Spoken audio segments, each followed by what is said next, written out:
Отметим, что в этом году ледоход идет крайне низкими темпами. Никакие прогнозы и предположения специалистов не сбываются. Сдерживает лед похолодания и критически низкий уровень воды. Из Ленска передает Наталья Беспалова. В Ленске сегодня пасмурно, сильный ветер, идет снег. Именно так город встречает ледоход. Ленчане его ждали несколько дней. Первые подвижки были зафиксированы еще позавчера вечером. Но в полную силу он пошел только сегодня в обед. И то его движение нерегулярно. Он то идет, то останавливается. Для жителей Ленска вскрытие реки всегда событие. На ледоход идут смотреть целыми семьями. Люди ждут не только навигацию, но и тепло. Пока идет Лена, погода всегда переменчива. И чаще всего это осадки и ветер. В этом году ледоход шел слишком медленно. Первоначально специалисты прогнозировали, что на территорию республики он войдет 3 мая. Но река вновь показала, что никаким прогнозам она не подвластна.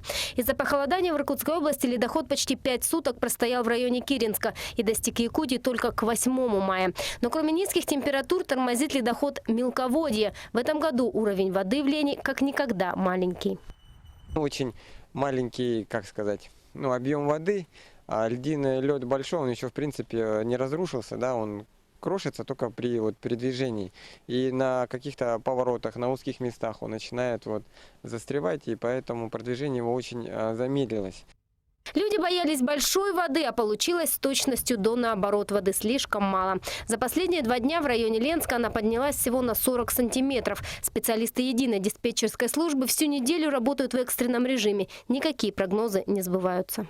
Никогда еще такого не было, чтобы уровни воды были слишком низкие. На 8 утра у нас уровень воды 389 сантиметров, а река у нас всегда начинала ходить не ниже 4,5 метров.